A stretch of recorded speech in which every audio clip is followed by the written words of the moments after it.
ومن يضلل فلا هادي له أشهد أن لا إله إلا الله وحده لا شريك له وأشهد أن محمدا عبده ورسوله لا نبي ولا رسول بعده قال الله تبارك وتعالى في كتابه الكريم يا أيها الذين آمنوا اتقوا الله حق تقاته ولا تموتن إلا وأنتم مسلمون يا أيها الناس اتقوا ربكم الذي خلقكم من نفس واحدة وخلق منها زوجها وبث منهما رجالا كثيرا ونساء واتقوا الله الذي تساءلون به والأرحام إن الله كان عليكم رقيبا يا أيها الذين آمنوا اتقوا الله وقولوا قولا سديدا يصلح لكم أعمالكم ويغفر لكم ذنوبكم ومن يطع الله ورسوله فقد فاز فوزا عظيما أما بعد معاشر المسلمين معاشر المسlimat hadirin dan hadirat rahimani wa rahimakumullah.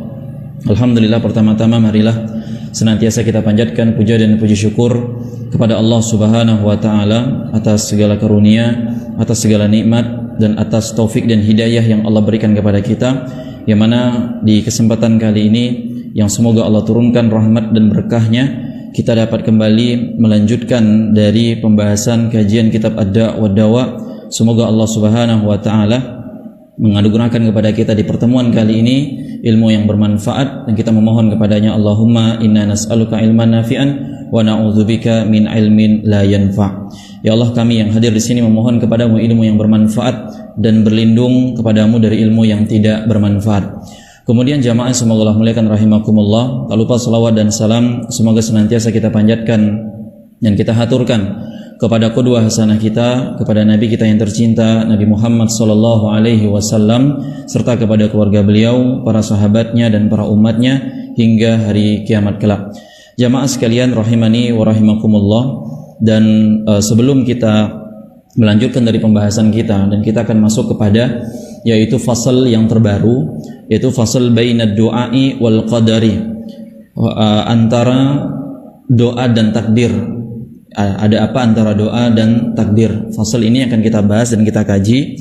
Tapi sebelumnya, sebagai nasihat dan motivasi kepada jamaah sekalian, bahwa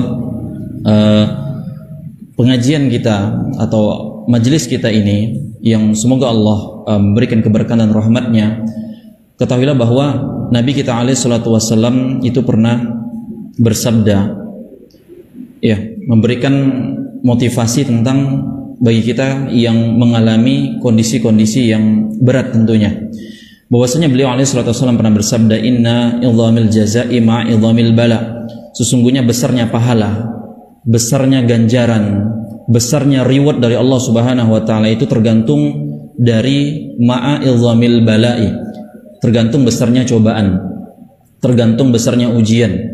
Maka tak kala jamaah sekalian yang datang ke majelis ilmu, datang ke majelis zikir dengan cobaan, halangan, hujan misalnya, maka itu tidak sama sebagaimana tak kala Anda datang dalam kondisi yang cerah, dalam kondisi hari nggak hujan, dalam kondisi Anda nggak harus basah-basahan atau pakai jas hujan. Kondisinya beda, dan ini fakta. Dan Allah Subhanahu wa taala atau Nabi SAW melanjutkan hadisnya tersebut, wa innallaha ta'ala idza ahabba qauman ibtalahum. Kalau Allah Subhanahu wa taala mencintai suatu kaum, mencintai suatu komunitas, mencintai di antara orang-orang sekian banyak, Allah akan berikan ujian kepada mereka. Mereka lulus atau tidak dari ujian tersebut, mereka lolos atau enggak, bisa ngelewatin atau tidak, apa hanya sekedar dari ujian-ujian ringan misalnya, atau ujian-ujian yang kadang kita kalau urusan dunia kita bisa lewatin, tapi ketika urusan akhirat, urusan agama kadang banyak ngambil uzurnya, banyak ngambil alasannya, padahal masih ada sebab-sebab yang bisa kita peroleh atau kita lakukan. Maka jamaah semoga Allah muliakan, Anda yang hadir di sini, Anda yang berusaha tetap mengikuti dan menyimak dari pembahasan kajian kita kitab Ad-Da' wa Dawa ini, semoga pahala di sisi Allah Subhanahu wa taala itu lebih daripada pertemuan-pertemuan kita yang Allah nggak kasih halangan, Allah nggak kasih ujian. Maka kita beriman dengan hadis Nabi sallallahu alaihi wasallam. Hadis ini diriwayatkan Imam Tirmidzi, Imam Ibnu Majah, dan dihasankan oleh Syekh Al-Albani dalam silsilah al-hadis as-sahihah. Inna idhamil jazai ma'a idhamil bala. Sesungguhnya besarnya pahala, balasan ganjaran dari Allah itu sesuai dengan besarnya ujian. Dan ingat, innallaha ta'ala idza ahabba qauman ibtalahum. Kalau Allah Subhanahu wa taala mencintai suatu kaum, maka Allah akan kasih ujian kepada dia. Maka faman radiya, barang siapa yang ridha terhadap ujian tersebut, kata Nabi, falahur ridha, maka keridhaan Allah juga baginya. Wa man sakhita falahu sukht. Dan barang siapa yang enggak ridha, enggak terima, mengeluh, maka Allah akan murka kepada hamba tersebut. Maka kita terima apapun kondisi yang Allah Subhanahu wa taala timpakan kepada kita. Jamaah semoga Allah muliakan, kalau kita lihat sedikit sekilas dari para ulama terdahulu, para salafus soleh terdahulu, kalau belajar, kalau menuntut ilmu, mereka kondisinya lebih mengenaskan daripada diri-diri kita. Di antara mereka ada yang hanya pakai penerangan sebatang lilin yang hingga menyebabkan mereka buta, menyebabkan mereka nggak bisa melihat, dan sebagian mereka ada yang harus duduk di atas tikar yang keras, harus duduk di atas tempat yang nggak mengenakkan. Dan alhamdulillah, segala puji bagi Allah, kita hadir di sini, kita duduk di sini di tempat yang murih jiddan, yang sangat mengenakkan, dengan tikarnya yang lemah lembut, dengan udaranya yang sejuk, yang mungkin sebagian menggigil karena udah hujan pakai AC lagi Ustadz gitu loh. Tapi nggak apa-apa, khairan insyaallah. Ya, ini semua nikmat dari Allah Subhanahu wa taala, bukan sebuah ujian, tapi ujian kita nggak sebanding dengan para orang-orang terdahulu. Jamaah semoga Allah muliakan rahimani wa rahimakumullah. Ini sedikit motivasi dan penyemangat tentunya untuk kita lebih giat dan semangat, nggak kalah, dan ingat-ingat kehidupan kita. Kadang urusan dunia, urusan kerjaan, urusan sekolah dulu, kalau hujan bisa kita izin ke sekolah, bilang mau apa, nggak masuk karena hujan gitu kan. Jarang ya, kita mikirin waktu kalau alpas ada 3 kali repot nih gitu loh ya. Tapi kita terkadang kalau dalam urusan akhirat banyak mengambil mana gampangnya. Ya benar, memang ada kemudahan dari agama kita, tapi jangan sampai kita ujung-ujungnya menggampang-gampangkan semuanya, karena ini repot jamaah. Ya, karena kehidupan kita bukan hanya di dunia, ada kehidupan setelah kehidupan dunia ini, itu kehidupan akhirat. Maka para ulama salaf terdahulu, mereka sangat giat dan sangat rela berkorban dan berjuang jungkir balik untuk memuliakan agama Allah, memuliakan Al-Quran, memuliakan hadis, belajar menuntut ilmu agama. Sampai-sampai kalau kita ceritakan semua itu rasanya di luar logika atau nalar kita ya, kalau melihat bagaimana semangatnya mereka belajar. Jadi ayo kita semangat, jangan kalah walaupun hujan sama para pengejar dunia, dan kita pengejar akhirat, dan semoga Allah terima amal-amal kita. Hadirin yang semoga Allah muliakan rahimakumullah, kita akan masuk kepada yang dikatakan penulis Al-Imam Ibnul Qayyim rahimahullahu ta'ala, faslun bainad du'a'i wal qadari, yaitu fasal antara doa dan takdir. Ya, ada apa atau ada hubungan apa antara doa dan takdir? Kata beliau di sini rahimahullahu ta'ala, annal wahahuna su'alun masyhurun, dan permasalahan ini ada sebuah pertanyaan yang sangat terkenal, yang sangat dikenal oleh para ulama. Pertanyaannya adalah annal mad'uwa bihi in kana qad quddira lam yakun buddun min wuqu'ihi da'a bihi al-'abdu aw lam yad'u wa in lam yakun qad quddira lam yaqa sawa'un sa'alahu al-'abdu aw lam yas'alhu. Nah, kata Imam Ibnul Qayyim di sini rahimahullahu taala, pertanyaan yang masyhur di kalangan para ahli ilmu, yang populer, yang viral bahasa kita sekarang dalam pembahasan kita ini, yaitu tentang perkara seorang hamba yang ketika dia minta dan berdoa kepada Allah Subhanahu wa taala, yang mana dari yang dia minta itu telah ditakdirkan baginya dan pasti itu terjadi. Jadi ketika seorang hamba minta dan permintaannya itu telah ditakdirkan oleh Allah, dan itu pasti terjadi, dan itu pasti terjadi sesuai dengan takdirnya.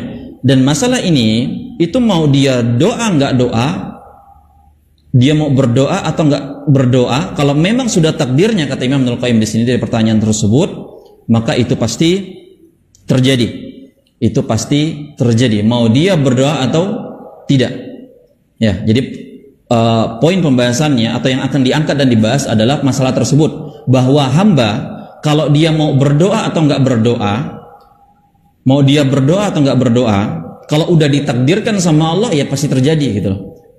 Sudah pasti terjadi. Ini yang akan dikupas dan dibahas oleh Al-Imam Ibnul Qayyim rahimahullahu ta'ala. Kemudian jamaah rahimani wa rahimakumullah, beliau memberikan penjelasan selanjutnya ya dari pertanyaan tersebut. Jadi ada sebuah pertanyaan muncul, dan ini masyhur di kalangan para ahli ilmu, bahwa coba Anda pikir bahwa orang mau berdoa nggak berdoa, kalau udah takdirnya ya pasti dapat, ya udah pasti ngena gitu loh, udah pasti terjadi karena udah takdirnya gitu loh. Mau dia berdoa nggak berdoa. Tapi benar apa enggak pernyataan ini? Nah, ini akan kita kupas. Kata Imam Ibnul Qayyim rahimahullahu taala, "Fa dhannat ta'ifatun sahhata hadha su'ali fatarakatid du'a wa qalat la fa'idata fihi."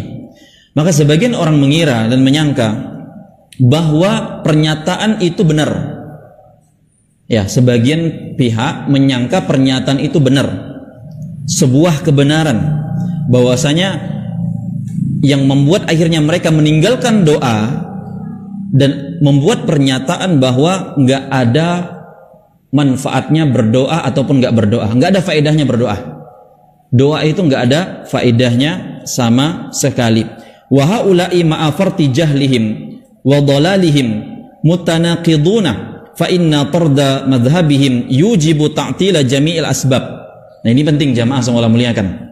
Perlu Anda garis bawahi, perlu Anda pahami benar-benar bahwa dengan kejahilan mereka tersebut dan kesesatan mereka tersebut, kata Imam Ibnul Qayyim rahimahullahu taala, itu mutanaqiduna, saling berlawanan, kontradiktif, ya, yang sebenarnya ada hubungannya tapi berlawanan pernyataan mereka tadi. Jadi mereka menyatakan bahwa mau doa nggak ada faedahnya. Kalau udah ditakdirkan, ya terjadi, gitu loh. Iman dalam masalah takdir benar, ya, iman dalam masalah takdir. Tapi dalam permasalahan doa ini perlu dikupas, perlu diperinci atau dijelaskan. Tapi pernyataan mereka ini kontradiktif. Pernyataan mereka ini kontradiktif, mutanaqidun, ya. Dan mereka ini sejatinya telah menafikan salah satu di antara sebab-sebab kejadian. Orang-orang yang berpikir demikian itu menafikan atau enggak percaya atau enggak mengimani satu dari sekian yang namanya sebab. Jadi di sini juga jamaah semoga muliakan, kita akan kupas sedikit sebisanya tentang ilmu yang dikenal dalam dunia orang-orang awam, namanya kausalitas. Ya, kausalitas itu ada yang tahu ilmu apa itu, Pak? Ilmu sains ini kalau nggak salah. Kausalitas itu ilmu sebab akibat. Ilmu sebab akibat. Ya, di sini kita akan maksudkan dari apa yang disampaikan Imam Ibnul Qayyim rahimahullah taala tentang ilmu sebab dan akibat. Ya, ilmu sebab dan akibat. Dan pemikiran orang-orang tersebut bahwa tak kala meninggalkan doa, sejatinya mereka telah meninggalkan faktor sebab di antara sebab-sebab terkabulnya hajat atau permintaan. Nah, kemudian kalau kita lihat orang seperti ini, kata Imam Ibnul Qayyim rahimahullah taala, fayuqalu li ahadihim, coba Anda bantah mereka, coba Anda kasih pengertian kepada mereka. Kan pikiran mereka itu kan gitu tuh, mau doa nggak doa, kalau udah takdirnya kejadian. Karena takdir Allah nggak bakal berubah. Itu benar, takdir Allah nggak bakal berubah. Ketika emang udah kun fayakun ya jadi. Ya, coba katakan kepada mereka gini, kalau mereka bilang doa nggak ada faedah, mau doa nggak doa, kalau udah takdirnya udah gitu loh. Ya, bantahnya gini kata Imam Ibnul Qayyim rahimahullah taala, in kana shiba'u warriyu qad qaddara laka fala budda min wuqu'iha. Coba Anda katakan kepada mereka, kalau Anda ditakdirkan kenyang, kalau Anda ditakdirkan nggak ada rasa haus, pasti hal itu, takdir itu akan terjadi. Ya, kalau mau bantahnya gitu tuh, kalau bapak ditakdirkan kenyang, ditakdirkan sama Allah nggak bakalan haus, itu pasti terjadi, pasti terjadi. Dan kata Imam Ibnul Qayyim rahimahullahu taala, akalta aw lam ta'kul, mau Anda makan atau enggak makan, pokoknya Allah takdirkan Anda kenyang, kenyang. Mau Pak ikutin pemahaman seperti ini? Ya. Katakan kepadanya, kalau Allah udah takdirkan Anda kenyang, Anda makan enggak makan ya tetap kenyang. Bantahannya gitu. Ketika orang bilang mau doa enggak doa, kalau udah Allah takdirkan kita dapat ya dapat. Nah, sama juga, Anda mau ditakdirkan Allah kenyang, makan nggak makan, ya udah nggak usah makan, gitu. Allah takdirkan saya kenyang. Wa illam yuqaddira lam yaqa'a akalta aw lam ta'kul. Ya, mau makan nggak makan, kalau Allah udah takdirkan bagi Anda kenyang, ya Anda pasti kenyang. Mungkinkah? Mungkinkah Anda ngilangkan sebab makan? Merasa udah beriman, Allah takdirkan saya kenyang. Subhanallah, ini urusan perut yang saja akal kita pun nggak terima. Ya nggak mungkin lah Ustaz. Masa iya beriman sama takdir Allah perut kita kenyang terus kita nggak ngelakuin sebab yang namanya makan? Subhanallah. Jamaah semoga Allah muliakan rahimakumullah. Kemudian Imam Ibnul Qayyim rahimahullah taala memberikan kembali analogi yang agar orang berpikir, jangan tinggalkan doa. Hubungan antara doa dan takdir itu ada. Wa in kana al-waladu qad quddira laka, sekiranya Anda ditakdirkan punya keturunan, punya anak. Anda ditakdirkan sama Allah punya keturunan, punya anak. Untuk punya keturunan tersebut, fala budda minhu wuti'at az-zaujata wal amata am lam tuta wa in lam yuqaddar lam yakun fala hajata ila tazawuji wa tasarri wa haluma jarra. Kata Imam Ibnul Qayyim rahimahullahu ta'ala, kalau Anda merasa sudah ditakdirkan sama Allah punya keturunan, ditakdirkan punya anak, dan itu Anda yakin pasti terjadi, jadi nggak perlu Anda menyetubuhi istri Anda atau enggak, atau menyetubuhi budak Anda atau enggak. Yang penting saya merasa yakin udah ditakdirkan punya anak. Dan kalau lebih ajibnya lagi, lebih luar biasanya lagi, orang merasa yakin punya keturunan, dia mau menikah nggak menikah, intinya punya anak.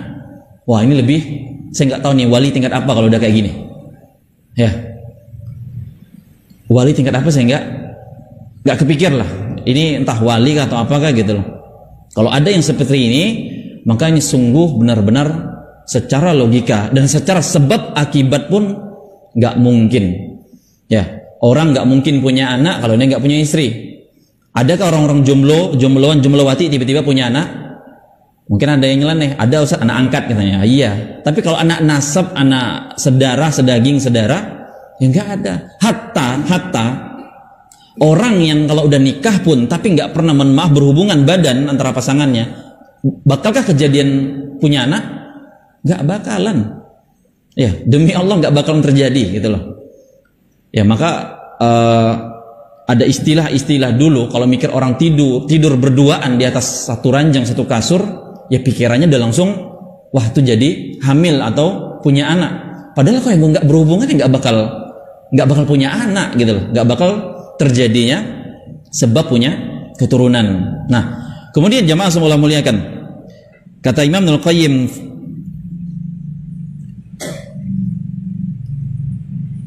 wahalum majarron. Jadi kalau Anda mau kayak gini ya udah terus kayak gitu, sebab akibat nggak bakal terjadi. Fahal yaqulu hadza aqilun aw adamiyun.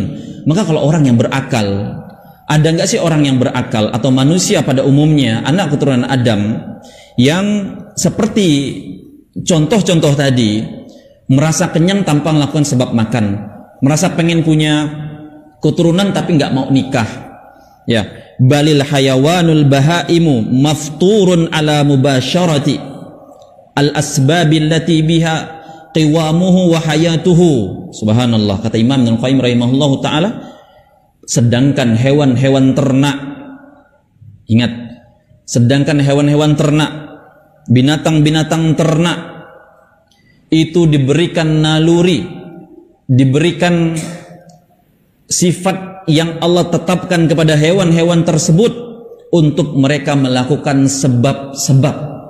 Ingat jemaah, hewan Allah takdirkan kepada mereka untuk melakukan sebab. Ada hewan gak mikirin makan, terus merasa udah ditakdirin kenyang. Ada hewan gak punya syahwat, kemudian gak menyetubuhi lawan jenisnya. Hewan ini, bukan manusia. Hewan aja pasti melakukan yang namanya sebab, dan terus ada akibatnya. Perut lapar, sebabnya biar kenyang, ya makan. Mau punya keturunan penerus, ya melakukan hubungan kepada lawan jenis. Hewan aja seperti itu, kata Imam Ibnul Qayyim, agar meneruskan dari keturunan mereka. Fal hayawanatu aqalu wa afhamu. Dalam masalah ini hewan itu lebih berakal dan lebih paham. Subhanallah. Kesinggung nggak kita nih? Ini yang ngatain Imam Ibnul Qayyim, ya, bukan saya. Ini tulisan Imam Ibnul Qayyim. Beliau mengatakan dalam masalah ini kalau ada manusia kayak gini, fal hayawanatu aqalu wa afhamu min haula'i alladzina hum kal an'am. Mereka itu enggak lebih berakal daripada hewan ternak, enggak lebih paham daripada hewan ternak, dan mereka ini sejatinya enggak lebih daripada hewan ternak tersebut. Balhum adallu sabila. Tapi sejatinya mereka lebih parah, lebih sesat daripada hewan ternak dari jalan pemikirannya, bukan kemanusiaannya. Dan jamaah semoga muliakan, ini selaras dengan firman Allah dalam surah Al-A'raf ayat ke-179. Tak kala Allah Subhanahu wa taala berfirman, laqad zara'na li jahannama katsiran minal jinni wal ins. Sesungguhnya kami memenuhi jahannam itu dengan jin dan manusia. Lahum qulubun la yafqahuna biha. Mereka punya hati tapi hatinya enggak dipakai untuk mencerna. Masa iya gitu loh. Walahum a'yunun la yubsiruna biha. Mereka punya mata tapi enggak dipakai untuk mandang. Mandang tuh hewan aja lakuin sebab akibat gitu loh. Walahum azanun la yasma'una biha. Mereka punya telinga tapi telinganya enggak mau dengar tuh Nabi dulu ngelakuin sebab biar nggak kena bacok pakai baju besi, biar nggak kena bacok pakai helm besi. Terus sekarang petatang pelenteng pakai kebal-kebal. Subhanallah, mana sebab akibatnya gitu loh. Mana tuh telinga suruh dengar tuh kisah Nabi pakai baju besi, helm besi. Sebab akibatnya biar nggak langsung kena bacok, nggak tembus gitu loh. Ulaika kal an'am, kata Allah. Ini mereka ini kayak binatang ternak. Balhum adall, kata Allah. Tapi lebih parah daripada binatang ternak. Ulaika humul ghafilun. Inilah mereka orang-orang yang lalai. Maka hati-hati jamaah. Ya. Kemudian kata Imam Ibnul Qayyim rahimahullahu taala, wa takayasa ba'duhum wa qal, dan sebagian di antara mereka yang seakan-akan dikatakan orang pintar, orang cerdas, orang cendekiawan, itu berikan pernyataan bahwa ishtighalu bid-du'a'i min babi ta'abbudil mahdi yuthibullahu alaihi da'iyya min ghairi an yakuna lahu ta'thirun fil matlubi biwajhin ma. Orang yang menyibukkan diri dengan doa, dan doa yang dimasukkan dia di sini adalah doa yang termasuk ta'abbudil mahdi, ibadah mahdoh. Ibadah mahdoh itu contohnya seperti yang ditetapkan kayak sholat, kayak haji, puasa, Ramadan dan semisalnya. Yuthibullahu alaihi da'iyya, yang mana Allah agar memberikan pahala dari orang yang berdoa tersebut, meskipun doanya tadi itu sebenarnya nggak punya taksir, dampak atau efek apapun terhadap apa yang dia fil matlubi biwajhin ma, apa yang dia minta kepada Allah Subhanahu wa taala. Wala farqa inda hadza al-mutakayyis baina ad-du'a'i wa baina al-imsaki anhu biqalbi wal lisani fi at-ta'thiri fil husulil matlub wartibatud du'a'i indahum bihi kartibatis sukuti wala farqa. Dan kemudian kata Imam Ibnul Qayyim rahimahullahu taala, menurut orang yang dikatain pinter atau cendekiawan ini, mereka menyatakan bahwasanya tidak ada beda antara berdoa dengan berdiam diri, baik secara lisan ataupun hati, untuk mendapatkan apa yang mereka harapkan atau mereka inginkan. Jadi keterkaitan antara doa dengan tercapainya keinginan tersebut seperti halnya keterkaitan orang yang diam saja untuk mendapatkannya. Intinya dia menyatakan Anda diam aja, kalau udah takdir Anda ya dapat. Ya, jadi nggak ada bedanya, sama aja, nggak ada bedanya. Mau Anda diam, Anda doa, yang penting dapat. Ya, dapat apa yang Allah berikan, Allah kasih. Dan kemudian kata Imam Ibnul Qayyim rahimahullahu taala, wa qala ta'ifatun ukhra aqyasu min haula'i, dan ada lagi orang yang lebih merasa dirinya pinter, Ya, ini merasa pintar doang, bukan beneran pinternya. Yang mana mereka menyatakan bahwasanya balid du'a'u alamatun mujarradatun nasabahallahu subhana amaratan ala qada'il hajah. Golongan yang lebih parah lagi, mereka mengatakan bahwasanya doa itu hanya sekedar tanda yang Allah berikan untuk isyarat akan terpenuhinya perkara yang diinginkan oleh seorang hamba atau yang dibutuhkan oleh seorang hamba tersebut. Dan tak kala Allah Subhanahu wa taala, "Famata wuffiqallahu al-'abda lid-du'a'i kana dzalika 'alamatan lahu wa amaratan 'ala anna hajatahu qad qudiyat." Dan jika Allah berikan taufik kepada hamba tersebut untuk berdoa, maka ini tanda dan isyarat bahwa kebutuhannya yang dia inginkan itu telah dipenuhi. Ya, hal ini diumpamakan Imam Al-Qayyim, wa hadza kama idza ra'ayna ghaiman aswada baridan fi zaman asy-syita'i fa inna dzalika dalilun wa alamatun ala annahu yumtiru. Sebagaimana tanda ada awan hitam datang di musim penghujan, maka kita pasti pada otomatis memikir, wah ini bakal turun hujan. Jadi ini analogi yang disampaikan oleh orang-orang tersebut bahwa kalau kita udah berdoa pasti ya udah Allah kasih, gitu loh. Allah beri. Ini alamat tanda taufik Allah berikan kepada kita untuk Allah kasih apa yang kita inginkan. Jadi seakan-akan tuh udah pokoknya doa pasti dikasih, gitu loh. Ini yang disebutkan orang-orang yang dianggap pinter, yang disebutkan oleh Imam Ibnul Qayyim di sini. Kemudian jamaah Allah muliakan, waqalu, dan mereka juga mengatakan, wa hakadha hukmu ta'ati ma'as sawabi. Ini juga sama tentang hukum ketaatan dengan pahala. Wal kufri wal ma'asi ma'al iqabi. Dan orang yang kufur kepada Allah dan kemaksiatan kepada Allah dengan siksaan atau balasan. Hiya amaratun mahdatun liwuqu'is sawabi wal iqabi. Yang mana ketaatan, kekufuran dan kemaksiatan itu juga punya tandanya, ada pahala, ada siksa. Dan bukan wala annaha asbabun lahu. Wa hakadha indahum al-kasru ma'al inkisari. Maka inilah pendapat-pendapat orang-orang yang nyeleneh tersebut. Menurut mereka bahwa tidak ada hubungannya sama sekali antara sebab dan akibat tersebut. Ini anggapan mereka, nggak ada hubungan antara sebab dan akibat. Ya, nggak ada hubungan al-kasru ma'al inkisar, antara yang memberikan merusak sesuatu, ya, sesuatu itu dirusak, terus siapa yang merusak, gitu loh. Tiba-tiba ini pecah aja gitu, terus nggak ada yang mecahin. Itu anggapan mereka. Atau contoh yang lain kata Imam Ibnul Qayyim rahimahullahu taala, wal harqu ma'al ikhraq. Tiba-tiba ada kebakar tanpa ada yang bakar. Ya, tiba-tiba kebakar tanpa ada yang kebakar. Ini hukum sebab akibat kata Imam Ibnul Qayyim. Atau contoh yang lain, wal izhaqu ma'al qatli. Tiba-tiba orang mati tanpa ada yang bunuh misalnya gitu loh. Padahal kesembelih. Orang yang mati tanpa terbunuh.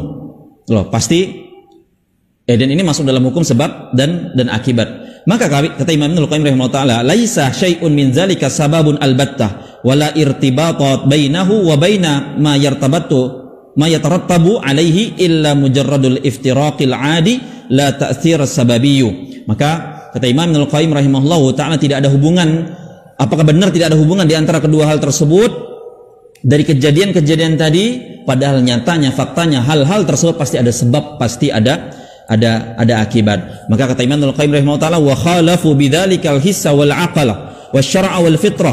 Maka perkara ini, pendapat-pendapat ini itu menyelisihi dari segi akal, segi syariat, segi perasaan dan fitrahnya manusia. Wasair tawaifil uqala, dan pemikiran-pemikiran orang-orang yang masih waras pemikirannya.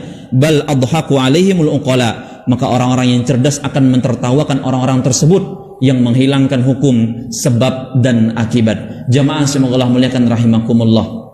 Ini yang dipaparkan oleh Al-Imam Ibnul Qayyim rahimahullahu taala, bahwa yang namanya kita ini dalam berdoa itu melakukan sebab yang akan ada akibatnya nanti. Maka kata para ulama, sebagai tambahan dan faidah kita pada pertemuan kita kali ini, bahwa hendaknya kita itu bijak dalam mengambil sebab. Ya. Jadi kalau kita simpulkan pertemuan kita ini, hendaknya kita itu bijak dalam mengambil sebab. Ya, bijak dalam mengambil sebab. Kenapa jamaah semoga muliakan? seorang muslim dan muslimah itu harus pandai-pandai memandang dan melakukan atau menghadapi sebab. Doa ini sebab. Doa ini sebab. Ya. Tapi ada beberapa poin ketika kita ngambil sebab. Jangan mentang-mentang doa aja.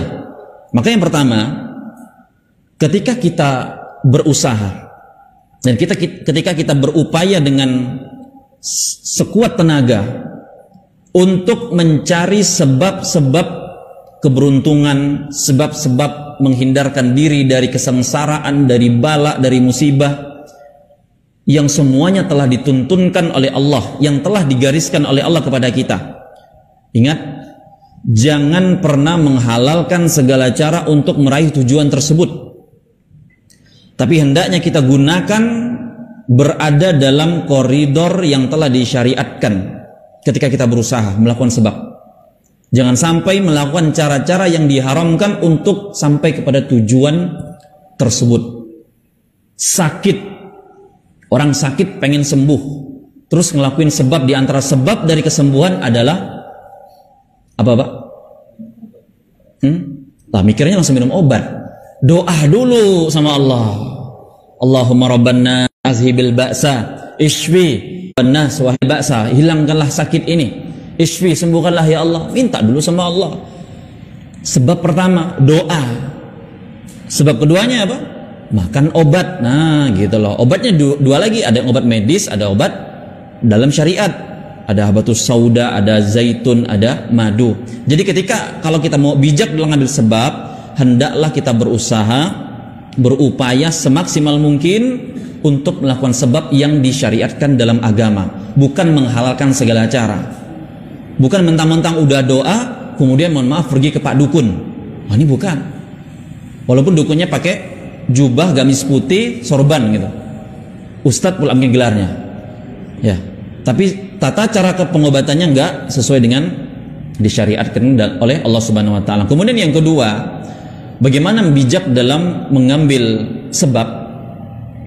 Yang kedua adalah dalam mengusahakan sebab, hendaklah kita meyakini bahwasanya sebab itu sebab doang, sebab semata.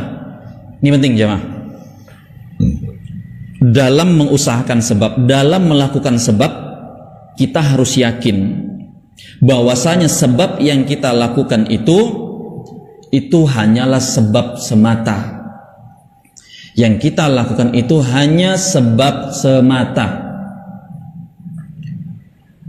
Catat baik-baik ini, karena banyak orang tuh kadang merasa saya udah doa. Doa kan sebab, Ustaz. Saya udah doa tapi nggak sembuh-sembuh, gitu loh. Saya udah ngamalkan Allahumma rabban nas, Ustaz. Saya udah ngamalkan la ilaha illa anta subhanaka inni kuntu minaz zalimin. Saya udah zikir ini zikir itu, Ustaz. Tapi kok nggak sembuh-sembuh. Wah, ini repot nih kayak gini nih. Dia nggak paham tentang bahwasanya ketika Anda mengusahakan sebab, yakini sebab itu sebab doang, sebab semata. Sementara penentu dari keberhasilan dari sebab tersebut siapa dia? Allah Subhanahu wa Ta'ala. Yang menentukan iya atau enggak, berhasil atau enggak Allah. Jadi dalam mengusahakan sebab, kita harus yakin bahwasanya sebab itu cuma sebab saja. Adapun yang menentukan hasil dari sebab tersebut adalah Allah Subhanahu wa Ta'ala. Makanya kata para ulama, kita harus menggantungkan harapan kita itu hanya kepada Allah Subhanahu wa Ta'ala, menyandarkan diri kita hanya kepada Allah Subhanahu wa Ta'ala. Itu yang kedua. Yakin kalau sebab itu cuma sebab. Yang mutuskan siapa? Allah. Makanya biar nggak malas doa. Maka terkadang tertimpa oleh seorang yang lagi sakit berat itu udah bertahun-tahun berdoa sama Allah, kemudian nggak sembuh-sembuh. Itu tadi dia lupa poin kedua ini, bahwasanya sebab itu cuma sebab doang. Ya, sebab itu cuma sebab doang. Kemudian yang ketiga jamaah semoga Allah muliakan rahimakumullah. Yang ketiga adalah tak kalah seorang bijak dalam mengambil sebab, janganlah kita berargumentasi terhadap takdir atas kekeliruan yang kita perbuat. Jangan kita berargumen terhadap takdir atas kekeliruan yang kita perbuat. Karena kita melakukan suatu perbuatan itu atas dasar kesadaran. Ingat baik-baik nih. setiap manusia ketika dia melakukan suatu perbuatan itu pasti atas dasar kesadaran, atas dasar mampu melakukan, dan atas dasar kita punya kehendak, punya keinginan. Nah, sementara kita tidak mengetahui takdir Allah. Jadi jangan semua disandarin sama takdir, bukan, nggak boleh. Ya, kita tuh nggak tahu takdir Allah. Kita nggak tahu takdir Allah untuk diri kita sendiri sebelum takdir tersebut terjadi. Bahkan kita seharusnya bertaubat, memohon ampunan kepada Allah atas kekhilafan kesalahan yang telah kita perbuat. Dan sebaliknya, ketika kita mendapatkan taufik untuk melakukan sebuah ketaatan, hendaklah kita bersyukur kepada Allah dan tetap tawadu. Jangan pernah ujub atas amalan yang telah Allah anugerahkan kepada kita tersebut. Jadi ketika seorang mengambil sebab, jangan sandarkan sama takdir, karena kita nggak tahu takdir kita, jamaah. Dan apapun yang kita lakukan itu semuanya atas ada sadar kita mampu dan kita punya kehendak. Ya, tentunya kehendak kita dibawa kehendak Allah Subhanahu wa taala. Ya, maka senantiasa memohon kepada Allah takdir yang baik. Dan itu ada doanya dari Nabi alaihi salatu wassalam. Maka jamaah semua Allah muliakan rahimakumullah, maka daripada itu Nabi kita alaihi salatu wassalam memberikan nasihat dalam hadis riwayat Imam Bukhari dan Imam Muslim dari Ali bin Abi Thalib radhiyallahu taala anhu, "Aimalu fa kullu muyassarun lima khuliqalah." Beramallah kalian karena semua orang akan dimudahkan kepadanya dari apa yang diciptakan untuknya. Kemudian kata Nabi SAW, "Man kana min ahli sa'adati fayussira li amali ahli sa'adah." Dan orang yang telah ditetapkan Allah termasuk dari orang-orang yang bahagia, maka dia akan dimudahkan untuk mengamalkan amalan penduduk surga, orang-orang yang bahagia. Adapun sebaliknya, wa amma kana min ahli syaqai fayussira lahu li amali ahli syaqawah. Adapun orang-orang yang ditetapkan termasuk golongan penduduk sengsara, maka dia akan dimudahkan untuk mengamalkan perbuatan penduduk kesengsaraan.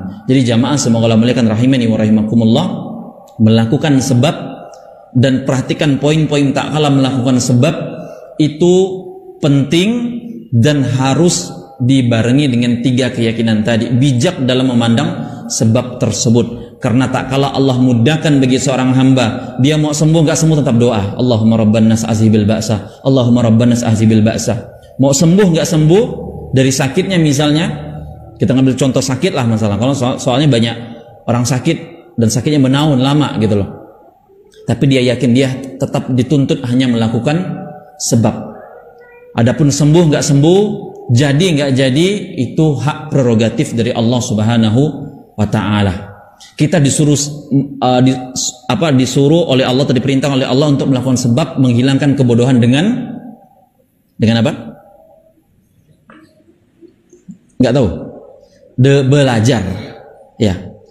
Kita disuruh oleh Allah Subhanahu wa taala lewat nabinya alaihi wasallam dengan hadisnya, "Talabul ilmi faridatun ala kulli muslim." Menuntut ilmu itu hukumnya wajib bagi setiap muslim. Anda pinter nggak pinter, jadi ulama nggak jadi ulama, jadi ustadz ataupun enggak, paham nggak paham, tapi Anda sudah melakukan sebab untuk belajar, mengangkat kebodohan. Tapi tak kalah orang nggak pernah belajar ilmu agama sepanjang seumur hidupnya sampai dia meninggal dunia, ya, dia akan diminta pertanggungjawaban dari pernah nggak berusaha untuk mengangkat kebodohan dari masalah agama. Ya, adapun orang yang udah belajar ilmunya bermanfaat atau enggak, semuanya bakal dipertanggungjawabkan. Ya, sebab Anda udah belajar jadi pinter atau enggak. Nah, gitu kan. Anda kan bapak nih bakal naik ke grade selanjutnya. Orang yang belum belajar bakal kena tuntut, udah belajar atau belum? Terus dia udah belajar. Kalau udah belajar, udah diamalkan atau belum? Udah dipraktekin atau belum? Gitu loh.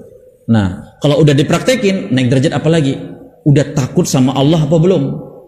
Ya, udah jadi wali Allah apa belum? Ya, wali-wali Allah kan yang bertakwa gitu. Maka sampailah tingkat takwa. Nah, itu yang apa? Paling puncaknya seorang muslim dan muslimah. Dan seharusnya kita gitu. Sebab kita menghilangkan kebodohan dengan belajar, kita udah belajar semakin kita amalkan atau enggak. Nah, saya sering dapetin jamaah itu kayak gini nih, sampai pada tahap ini doang. Intinya belajar doang. Tapi adab akhlaknya nggak nunjukkan dia orang terpelajar. Ini musibah jamaah. Dia udah belajar tapi nggak menunjukkan adab dan akhlaknya dia orang yang terpelajar. ngaji, duduk di majelis zikir, di majelis ilmu, di mana-mana. Tapi lisannya, pikirannya, hatinya nggak menunjukkan dia orang yang duduk di majelis ilmu. Ini hati-hati jamaah semua muliakan.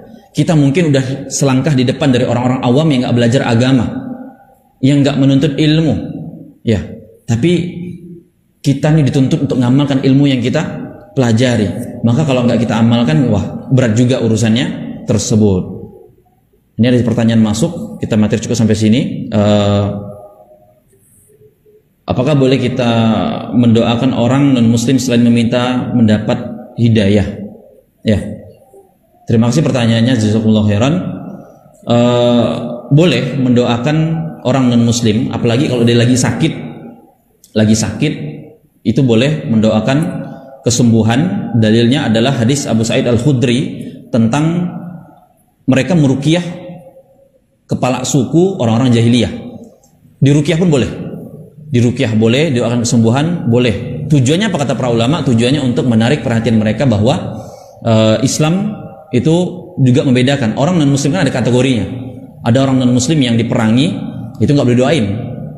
Kalau yang harbi itu nggak boleh didoain karena emang diperangi. Tapi yang hidup di negara kita, yang terjalin perdamaian sama kita itu kafir atau orang non muslim yang muahad dan zimmi, gitu loh, di bawah penjagaan keamanan oleh pemerintah kaum muslimin. Dan misalnya ada negara kafir juga masuk Indonesia, tapi dia terjamin keamanannya, ini nggak boleh diapa-apain, nggak boleh dizolimi, nggak boleh digibahin, nggak boleh macam-macam. Ada hak mereka. Kalau sakit doain boleh, jenguk boleh, gitu loh. Ya itu kita boleh doakan mereka. Apalagi dapat hidayah itu mungkin lebih penting. Seperti itu. Wallahu a'lam bishawab. Salahkah ucapan seorang yang mengatakan sebab makan saya menjadi kenyang karena yang memberikan rasa kenyang hanya Allah, dan juga untuk perkara lainnya? Kalau salah, bagaimana ucapan yang benar dalam perkara ini? Sebab makan saya menjadi kenyang karena yang memberikan rasa kenyang hanya Allah, dan juga terperkalanya. Kalau salah, bagaimana ucapan yang benar? Wallahu alam, sebatas yang saya lihat dari pernyataan ini nggak salah. Karena gini loh, kadang orang makan tuh gak ada yang gak kenyang-kenyang. Ada gak Pak? Orang makan gak kenyang-kenyang. Wah, ada orang yang gila makan gitu loh. Ya, tapi paling enggak para ulama, para salafus saleh dulu tuh makan kadang beberapa suap doang, tapi udah, yang penting kata Pak Imam Syafi'i itu udah negakin badan. Ya, bisa ada energi, udah cukup. Bukan berlebihan, karena memang benar ada orang makan banyak gak kenyang-kenyang. Ya, sebakul dua bakul segala macam. Waliyadzubillah, jangan, ini nggak bagus, buruk, rakus dalam dalam Islam, nggak diperkenankan. Maka memang Allah Subhanahu wa taala memberikan rasa kenyang tersebut. Ya, minum secukupnya, makan secukupnya, dan itu ada hadisnya dari Rasulullah tentang masalah makan tersebut. Sebatas yang saya lihat ini insya Allah nggak masalah. Ya, dan kita juga melakukan sebab kita makan, dan Allah lah yang memberikan rasa kenyang tersebut, rasa cukup tersebut. Wallahu ta'ala bishawab. Ustaz, kisah Abu Mi'laq radhiyallahu anhu salat 4 rakaat ketika ada perampok mau membunuhnya, itu salatnya 2 rakaat atau langsung 4 rakaat dalam satu salam? Yang saya ingat 4 rakaat 1 salam. Ya, 4 rakaat 1 salam. Tapi kalau Anda lagi dirampok, bilang ke rampoknya, "Pak Bang, tolong saya mau salat dulu 4 rakaat 2 salam Bang ya," gitu. Nah kan, ya dia nggak ngerti apa maksudnya 4 rakaat 2 salam. Artinya 2 rakaat salam, terus bangun lagi salat lagi. Tapi Abu Mi'laq itu 4 rakaat 1 kali salam. Ya, 4 rakaat 1 kali salam. Ya seperti itu. Itu mungkin pertanyaan bisa kita bahas, kita jawab juga. Semoga bermanfaat, dan kurang lebihnya mohon maaf. Jika ada kebenaran itu datang dari Allah Subhanahu wa taala dan Rasulnya alaihi salatu wassalam. Jika ada kesalahan dan kata-kata yang kurang pantas, maka diri saya pribadi, dari kesalahan saya, dari kelemahan ilmu saya, dan saya mohon maaf kepada jamaah sekalian. Saya mohon ampun kepada Allah Subhanahu wa taala sebagai Rabb kita yang Maha Pengampun lagi penerima taubat hambanya. Dan kita cukupkan majelis kita dengan doa kafaratul majelis. Subhanakallahumma bihamdika asyhadu an la ilaha illa anta astaghfiruka wa atubu ilaik. Wassalamualaikum warahmatullahi